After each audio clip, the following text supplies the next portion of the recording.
മാത്സ്യൂളിലേക്ക് എല്ലാ കുട്ടികൾക്കും സ്വാഗതം. ഇതുവരെ നിങ്ങൾ പരീക്ഷ എഴുതുന്നത് വൈറ്റ് പേപ്പറിലായിരുന്നു. എന്നാൽ ഇന്ന് നിങ്ങൾ USS പരീക്ഷ എഴുതാൻ പോകുന്നത് OMR ഷീറ്റിലാണ് രേഖപ്പെടുത്താൻ പോകുന്നത്. അപ്പോൾ OMR ഷീറ്റിൽ നിങ്ങളുടെ കാര്യങ്ങൾ നിങ്ങൾ ഫില്ലപ്പ് ചെയ്യുമ്പോഴും അതേപോലെ തന്നെ പരീക്ഷ എങ്ങനെയാണ് അതിൻ്റെ ആൻസർ മാർക്ക് രേഖപ്പെടുത്തുമ്പോൾ ശ്രദ്ധിക്കേണ്ട കാര്യങ്ങളാണ് ഇന്നത്തെ വീഡിയോയിൽ സൂചിപ്പിക്കുന്നത്. പരീക്ഷാ ദിവസം 9:20 നിങ്ങൾക്ക് പരീക്ഷാ ഹാളിൽ കയറാൻ കഴിയും. 9:30 ക്ലാസ്സിലെ അധ്യാപകൻ നിങ്ങൾക്ക് OMR ഷീറ്റ് വിതരണം ചെയ്യും. OMR എന്ന് പറയുമ്പോൾ ഒരു A4 സൈസിലുള്ള ഒരു പേപ്പർ. അതിലൊരുപാട് റൗണ്ടുകളും കോളങ്ങളും ഒക്കെ അതിൽ കാണും. 9:30 അധ്യാപകൻ നിങ്ങൾക്ക് തന്നതിന് ശേഷം അതിൽ പൂരിപ്പിക്കേണ്ട കാര്യങ്ങളെക്കുറിച്ച് അദ്ദേഹം സംസാരിക്കും. 9:35 മുതൽ നിങ്ങൾക്ക് OMR ഷീറ്റ് പൂരിപ്പിച്ച് തുടങ്ങാം. ആദ്യം നിങ്ങൾ പൂരിപ്പിക്കുന്നത് പേരാണ്. പേരെഴുതുമ്പോൾ ശ്രദ്ധിക്കേണ്ട കാര്യം, നിങ്ങളുടെ പേരിന്റെ ആദ്യത്തെ അക്ഷരം ഇംഗ്ലീഷ് അക്ഷരം ആദ്യം എഴുതിയതിനു ശേഷം ഒരു ബോക്സ് വിട്ടിട്ടാണ് രണ്ടാമത്തെ അക്ഷരം എഴുതേണ്ടത്. അപ്പോൾ ഓരോ അക്ഷരവും എഴുതി ഓരോ ബോക്സ് വിട്ടിട്ടാണ് എഴുതേണ്ടത്. ബാബു എന്നാണെങ്കിൽ ആദ്യത്തെ ബോക്സിൽ B, അടുത്തതിൽ 1 എഴുതരുത്, അതിന്റെ അപ്പുറത്തെ ബോക്സിൽ B, അടുത്തതിൽ 1 എഴുതരുത്, അടുത്ത ബോക്സിൽ U. പിന്നെ ഇനീഷ്യൽ ഉണ്ടെങ്കിൽ ഒരു ബോക്സ് വിട്ടിട്ടാണ് അടുത്ത ലെറ്റർ എഴുതേണ്ടത്. പേരെഴുതി കഴിഞ്ഞു. രണ്ടാമത്തെ നമ്മൾ എഴുതുന്നത് റോൾ നമ്പറാണ്. ഏറ്റവും പ്രധാനപ്പെട്ട നിങ്ങളുടെ അഡ്മിഷൻ കാർഡിൽ ഒരു 6 അക്കം 6 ഡിജിറ്റ് നമ്പർ ഉണ്ടാവും. അത് നിങ്ങൾക്ക് എഴുതാനുള്ള ചെറു ബോക്സുകൾ അവിടെയുണ്ട്. 6 എണ്ണമുള്ള ഒരു ബോക്സ് ഉണ്ട്. അതിൽ നിങ്ങൾ ക്രമത്തിൽ തന്നെ ഓരോ നിങ്ങളുടെ നമ്പറുകളും അതിൽ എഴുതി വെക്കുക. ഇപ്പൊ 1, 2, 3, 4, 5, 6 ആണ് നിങ്ങളുടെ നമ്പർ എങ്കിൽ ഒന്നാമത്തെ ബോക്സിൽ 1, അടുത്ത ബോക്സിൽ തന്നെ 2. അവിടെ ബോക്സ് വിടേണ്ട ആവശ്യമില്ല. തുടർച്ചയായിട്ട് തന്നെ 6 അക്കങ്ങളും അതിൽ എഴുതി വെക്കുക. അതിനുശേഷം ഒന്നാമത്തെ ബോക്സിൽ എഴുതിയത് 1 ആണെങ്കിൽ അതിന് നേരെ താഴെ 1 എന്ന് എഴുതിയതിന് നേരെ ഒരു ചെറു സർക്കിൾ ഉണ്ടാവും. ആ സർക്കിൾ നിങ്ങൾ എന്നത് കടുപ്പിക്കണം. ആ കടുപ്പിക്കുന്നതിന് വേണ്ടിയിട്ട് ഡാർക്കൺ ചെയ്യുന്നതിന് വേണ്ടിയിട്ട് ബ്ലൂ അല്ലെങ്കിൽ ബ്ലാക്ക് പേനയാണ് ഉപയോഗിക്കേണ്ടത്. അപ്പൊ നിങ്ങൾ 2 പേനയെങ്കിലും കരുതിയിരിക്കണം. അപ്പൊ 1 ആണ് ആദ്യത്തെ നമ്പർ എങ്കിൽ അതിന് നേരെ താഴെ 1ന്റെ റൗണ്ട് നിങ്ങൾ കടുപ്പിക്കുന്നു, ഡാർക്കൺ ചെയ്യുന്നു. അടുത്ത നമ്പർ 2 ആണെങ്കിൽ ആ 2ന് നേരെ താഴെയുള്ള 2ന് നേരെയുള്ള ചെറു ബബിളാണ് നിങ്ങൾ എന്ത് ചെയ്യേണ്ടത്? കടുപ്പിക്കേണ്ടത്. ഓക്കെ, ഈ തരത്തിൽ എല്ലാ നമ്പറുകളും നിങ്ങൾ കടുപ്പിക്കുക. അടുത്തത് നിങ്ങൾ ചെയ്യാൻ പോകുന്നത് ബുക്ക്ലെറ്റ് നമ്പറാണ്. അത് നിങ്ങൾക്ക് പൂരിപ്പിക്കാനായിട്ടില്ല. 9:45 ക്വസ്റ്റ്യൻ പേപ്പറിന്റെ ബുക്ക്ലെറ്റ് നിങ്ങൾക്ക് തരും. അപ്പോൾ അതിന് പറയാം. നാലാമത്തത് ക്വസ്റ്റ്യന്റെ ആ ബുക്ക്ലെറ്റിന്റെ കോഡാണ്. ABCD എന്ന് പറഞ്ഞ 4 കോഡുകളുണ്ട്. അതും നിങ്ങൾക്ക് ആ ബുക്ക് കിട്ടിയപ്പോഴാണ് മനസ്സിലാവുക. അപ്പോൾ അത് ആ 2 കോഡും നമ്മൾക്ക് അവിടെ ഒഴിവാക്കാം. അടുത്തത് നിങ്ങൾ ചെയ്യുന്നത് മീഡിയമാണ്. മീഡിയം എന്ന് പറയുമ്പോൾ മലയാളം എന്ന് എഴുതിയിട്ടുണ്ടാവും. മലയാളം മീഡിയം കുട്ടികളാണെങ്കിൽ മലയാളത്തിൽ എഴുതിയ നേരെയുള്ള റൗണ്ട് സർക്കിളാണ് ഡാർക്കൺ ചെയ്യേണ്ടത്, കടുപ്പിക്കേണ്ടത്. ഇംഗ്ലീഷ് മീഡിയക്കാരാണ് ഇംഗ്ലീഷിന് എഴുതിയിട്ടുണ്ടാവും, അതിന് നേരെയുള്ളതാണ് ചെയ്യേണ്ടത്. ഓക്കെ, കന്നഡ മീഡിയം ഉണ്ടാവാം, തമിഴ് മീഡിയം ഉണ്ടാവാം. അപ്പൊ 4 മീഡിയങ്ങൾ ഉണ്ടാവും. അതിൽ ഏത് മീഡിയമാണോ നിങ്ങൾ അതിന് നേരെയുള്ള ചെറുവൃത്തമാണ്, സർക്കിളാണ് നിങ്ങൾ ഡാർക്കൺ ചെയ്യേണ്ടത്. അത് മുഴുവനായിട്ട് നിങ്ങൾ ഡാർക്കൺ ചെയ്യണം. ഓക്കെ, അടുത്തത് ബാർകോഡാണ്. ഒരു 3-5-6 വരകൾ കാണാം. അത് നിങ്ങൾ തുടരുത്. അതിന് നിങ്ങൾ മേലെ എഴുതാനോ അല്ലെ മായ്ക്കാനോ ചുരുട്ടാനോ ഒടിക്കാനോ ഒന്നും അരുത്. ബാർകോഡിൽ തകരാറ് വന്നാൽ നിങ്ങളുടെ പരീക്ഷാ റിസൾട്ട് ഇൻവാലിഡ് ആവും. ഓക്കെ, അപ്പോൾ ശ്രദ്ധിക്കുക, അത് വേണ്ട. പിന്നെ നിങ്ങൾ താഴോട്ട് വരുമ്പോൾ നിങ്ങൾക്ക് കാണാം നിങ്ങളുടെ ഫസ്റ്റ് ലാംഗ്വേജ് ആണ് വേണ്ടത്. 1ാം ഭാഷ.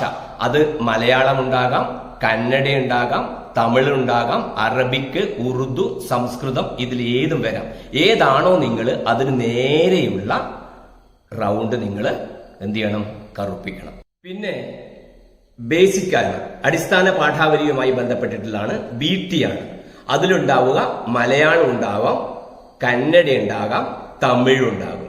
അതിന് ഏതാണോ എന്ന് വിവരിച്ചു കഴിഞ്ഞാൽ അത് നിങ്ങൾ നേരത്തെ പറഞ്ഞ പോലെ തന്നെ ആ റൗണ്ട് ഡാർക്കൺ ചെയ്യുക, കടുപ്പിക്കുക. അതിനുശേഷം ജെൻഡർ എന്നുള്ളതാണ്.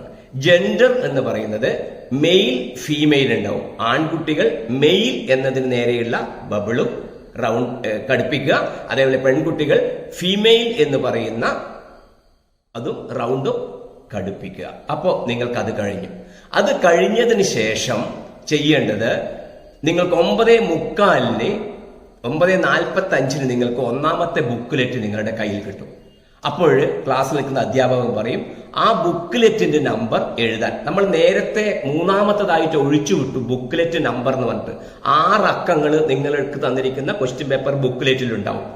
6 ഡിജിറ്റുള്ള നമ്പറുകൾ. ആ 6 ഡിജിറ്റ് നിങ്ങൾ എന്ത് ചെയ്യുന്നു? ആ ബുക്ക്ലെറ്റിൽ അവിടെ നേരത്തെ പറഞ്ഞതുപോലെ തന്നെ ആ നമ്പർ അവിടെ എഴുതുന്നു. എഴുതി കഴിഞ്ഞതിന് ശേഷം ആ 1 ഫസ്റ്റ് നമ്പർ എങ്കിൽ ആ 1 നേരെ താഴെയുള്ള റൗണ്ട് നിങ്ങൾ ബബിൾ ചെയ്യുന്നു. 2 ആണെങ്കിൽ 2 നേരെയുള്ള ബബിൾ നിങ്ങൾ റൗണ്ട് ചെയ്യുന്നു.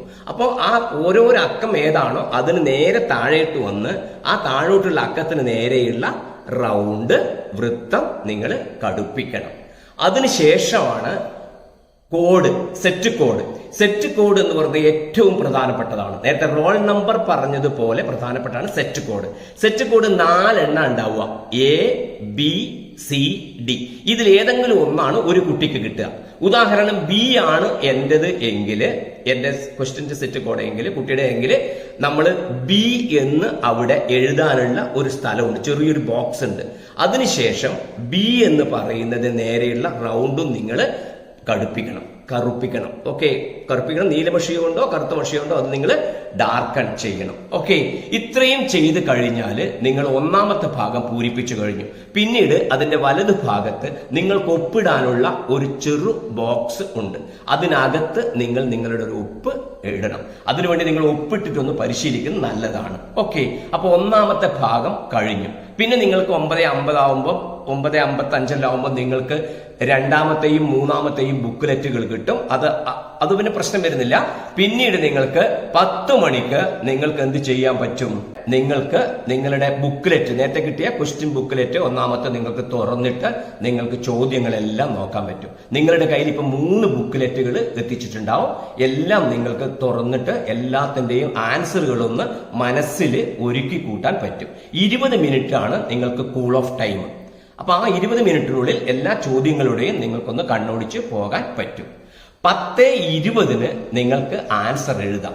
ഈ ആൻസർ എഴുതുമ്പോൾ ബുക്ക്ലെറ്റ് നോക്കി ചോദ്യങ്ങൾ നോക്കി അതിന്റെ ആൻസർ, ഒന്നാമത്തെ ചോദ്യത്തിന്റെ ഉത്തരം B ആണ് എങ്കിൽ നിങ്ങൾ രണ്ടാമത്തെ ഭാഗം, ഒന്നാമത്തെ ഭാഗമാണ് വ്യക്തിയുമായി കുട്ടിയുമായി ബന്ധപ്പെട്ട കാര്യങ്ങൾ പൂരിപ്പിച്ചത്. അതിന് താഴെ ഒരുപാട് ചെറു വൃത്തങ്ങൾ, സർക്കിൾസ് കാണാൻ പറ്റും. അതിൽ 1 മുതൽ 10 വരെയുള്ള നമ്പർ താഴെ ഇട്ടിട്ടുണ്ടാവും. 1 നേരെ 4 ചെറു റൗണ്ടുകൾ ഉണ്ടാവും. ഒന്നാമത്തെ ഉത്തരം B ആണെങ്കിൽ ഒന്നാമത്തിന് നേരെ B എന്ന് പറയുന്നതിന് നേരെയുള്ള റൗണ്ട് നിങ്ങൾ കടുപ്പിക്കണം, ഡാർക്കൺ ചെയ്യണം. രണ്ടാമത്തെ ചോദ്യം ബുക്ക്ലെറ്റ് നോക്കി കണ്ടുപിടിച്ചു, അതിന്റെ ഉത്തരം C ആണെങ്കിൽ ഈ 2 എന്ന് എഴുതിയതിന്റെ OMR ഷീറ്റിലെ 2 നേരെയുള്ള C എന്ന് പറയുന്ന റൗണ്ട് നിങ്ങൾ കടുപ്പിക്കണം. അപ്പൊ ഓരോന്നിന്റെ ഉത്തരം ഏത് A ആണോ B ആണോ C ആണോ D ആണോ നോക്കിയിട്ട് നിങ്ങൾ അതിന് നേരെയുള്ള ആ ചോദ്യത്തിന് നേരെ ആൻസർ ചെയ്യണം. 1 മുതൽ 10 വരെ ചോദ്യമാണ് ഒന്നാമത്തെ ബുക്ക്ലെറ്റിൽ നിന്ന് കിട്ടുക. 11 മുതൽ 14 വരെയുള്ള ചോദ്യങ്ങളാണ് രണ്ടാമത്തെ ബുക്ക്ലെറ്റിൽ നിന്ന് കിട്ടുക. 15 മുതൽ 24 വരെയുള്ള ചോദ്യങ്ങളാണ് മൂന്നാമത്തെ ബുക്ക്ലെറ്റിൽ നിന്ന് കിട്ടുക. ഒന്നാമത്തെ ബുക്ക്ലെറ്റിൽ നിന്ന് കിട്ടുന്നത് മലയാളം, കന്നഡ, തമിഴ്, അറബിക്ക്, ഉറുദു, സംസ്കൃതം പോലെയുള്ള വിഷയങ്ങളാണ് ഒന്നാമത്തെ 1 മുതൽ 10 വരെയുള്ള ചോദ്യങ്ങൾ. 11 മുതൽ നേരത്തെ പറഞ്ഞിരിക്കുന്ന 24 വരെയുള്ള ചോദ്യങ്ങൾ വരുന്നത് BTയിലത്തെ ചോദ്യമാണ്. അത് മലയാളം, കന്നഡ, തമിഴ് ഭാഷയുമായിട്ട് ബന്ധപ്പെട്ടിട്ടുള്ളതാണ് വരിക.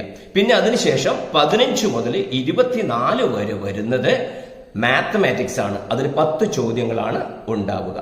ഇതിൽ ഞാൻ നേരത്തെ പറഞ്ഞ BTയിൽ നമ്മൾക്ക് 14 ചോദ്യങ്ങൾ ഉണ്ടാവുമ്പോൾ ആ 14 ചോദ്യത്തിൽ ശരിയാവുന്ന 10 ചോദ്യങ്ങളുടെ ഉത്തരമാണ് പരിഗണിക്കുക. 14 ചോദ്യം നിങ്ങൾക്ക് ആൻസർ ചെയ്യാൻ പറ്റും. അതിൽ 10 എണ്ണം ശരിയുള്ളത് എടുത്തിട്ട് നിങ്ങൾക്ക് സ്കോർ ലഭിക്കും. അപ്പം പാർട്ട് A കഴിഞ്ഞു, പാർട്ട് B കഴിഞ്ഞു, പിന്നെ C എന്ന് പറയുന്ന മാത്തമാറ്റിക്സ് 10 ചോദ്യം 10ഉം എഴുതിയിരിക്കണം. പിന്നെ പാർട്ട് വരുന്നത് D ആണ്. ഡിയിൽ നിങ്ങൾക്ക് അവിടെ വരുന്നത് 10 ചോദ്യങ്ങളാണ് വരുന്നത്. അത് ഇംഗ്ലീഷിന്റെ ആണ്. ആ ഇംഗ്ലീഷിന്റെ ചോദ്യത്തിന് നിങ്ങൾക്ക് ഇതേപോലെ ആൻസർ എഴുതാം, 10 ചോദ്യത്തിന് എഴുതാം. പിന്നെ വരുന്നത് പാർട്ട് E ആണ്. അത് ബേസിക് സയൻസ് ആണ്. അതിൽ നിങ്ങൾക്ക് വരുന്നത് 13 ചോദ്യങ്ങളാണ് അതിലുണ്ടാവുക. ആ 13 ചോദ്യത്തിൽ 10 ചോദ്യങ്ങൾക്ക് നിങ്ങൾക്ക് ഉത്തരം ശരിയാണെങ്കിൽ നിങ്ങൾക്ക് ഫുൾ മാർക്ക് കിട്ടും. അപ്പൊ 13 ചോദ്യവും നിങ്ങൾക്ക് എഴുതാനുള്ള സമയമുണ്ട്. അതേപോലെ അടുത്തത് വരുന്നത് 13 ചോദ്യം വരുന്നത് ഏറ്റവും അവസാനം വരുന്നത് പാർട്ട് എഫ്, അത് സോഷ്യൽ സയൻസ്, സാമൂഹ്യ ശാസ്ത്രമാണ്. അതിലും നിങ്ങൾക്ക് 13 ചോദ്യങ്ങൾ ഉണ്ടാവും. അതിൽ നിന്ന് നിങ്ങൾക്ക് 10 ചോദ്യങ്ങൾക്ക് ഫുൾ ആയാല് 13ൽ 13 ശരിയായാലും നിങ്ങൾക്ക് 10 മാർക്കേ കിട്ടുള്ളൂ. 13ൽ 11 ശരിയായാലും 10 മാർക്ക്. അപ്പൊ എല്ലാം നിങ്ങൾക്ക് എഴുതി വെക്കാം. ശരിയായ 10 മാർക്കുകളുള്ളത് പരിഗണിക്കുന്നതായിരിക്കും. അങ്ങനെ നിങ്ങൾക്ക് 70 മാർക്കിന്റെ ചോദ്യങ്ങളാണ് ആകെ ഉണ്ടാവുന്നത്. ഈ 70 മാർക്കിന്റെ ചോദ്യത്തില് 60 മാർക്കാണ് നിങ്ങൾക്ക് മാക്സിമം കിട്ടുന്നത്. 70 മാർക്കിന്റെ ചോദ്യത്തിൽ 60 മാർക്കാണ് മാക്സിമം കിട്ടുക. ഈ 60ൽ 70% മാർക്ക് എന്ന് പറയുമ്പോൾ 42 മാർക്ക് കിട്ടുന്ന കുട്ടിക്കാണ് USS സ്കോളർഷിപ്പ് ലഭിക്കുക. അപ്പോൾ നിങ്ങൾക്ക് ഈ സമയത്തിനുള്ളിൽ ഈ പരീക്ഷയെല്ലാം കൃത്യമായിട്ട് എഴുതുക. ശ്രദ്ധിക്കേണ്ട കാര്യം ഇത്രയേ ഉള്ളൂ, എല്ലാ ചോദ്യങ്ങൾക്കും നിങ്ങൾ ഉത്തരം എഴുതിയിരിക്കണം. പിന്നെ തൊട്ടപ്പുറത്തും ഇപ്പുറത്തും ഉള്ളവരുടെയൊക്കെ ക്വസ്റ്റ്യൻ പേപ്പർ വ്യത്യാസമായിരിക്കും. ഏറ്റവും ശ്രദ്ധിക്കേണ്ട ഒരു കാര്യം, നിങ്ങളുടെ ക്വസ്റ്റ്യൻ പേപ്പർ കോഡ് ബി ആണെങ്കിൽ നിങ്ങൾക്ക് ഒന്നാമത്തെ ബുക്ക്ലെറ്റ് കിട്ടുന്നതും രണ്ടാമത്തെ ബുക്ക്ലെറ്റിൽ കിട്ടുന്നതും മൂന്നാമത്തെ ബുക്ക്ലെറ്റിൽ ഉണ്ടാവുന്നതും ബി തന്നെ ആയിരിക്കണം. ഒരേ കോഡിൽ തന്നെയാണ് എല്ലാ പരീക്ഷയുടെ ചോദ്യങ്ങളും ഉണ്ടായിരിക്കേണ്ടതെന്ന് ഉറപ്പുവരുത്തണം. അപ്പോൾ ഈ സമയത്തിനുള്ളിൽ 2 മണിക്കൂറിനുള്ളിൽ നിങ്ങൾ പരീക്ഷ എഴുതി കഴിഞ്ഞു. പരീക്ഷ എഴുതി കഴിഞ്ഞാൽ ബെല്ലടിക്കും. ബെല്ലടിക്കുമ്പം ഈ ഷീറ്റ് നിങ്ങൾക്ക് ഇൻവിജിലേറ്റർ ഏൽപ്പിക്കാവുന്നതാണ്. ഓക്കെ, അപ്പൊ മനോഹരമായ ഈ ധൈര്യത്തോടു കൂടിയിട്ട് തന്നെ ഓരോ കാര്യങ്ങളും അറിയുന്നതുകൊണ്ട് ഈ OMR ഷീറ്റ് കിട്ടുമ്പോൾ നിങ്ങൾക്ക് ആകെ അങ്കലപ്പാവേണ്ട ഒരാവശ്യവുമില്ല. കാര്യങ്ങൾ മനസ്സിലായിട്ടില്ലെങ്കിൽ ഒന്നുകൂടി വീഡിയോ കണ്ട് കാര്യങ്ങൾ വ്യക്തമായി മനസ്സിലാക്കുക. ധൈര്യത്തോടുകൂടി മുന്നോട്ട് നീങ്ങുക. നിങ്ങൾക്ക് എല്ലാവർക്കും മാത്സ്യൂളിന്റെ വിജയാശംസകൾ.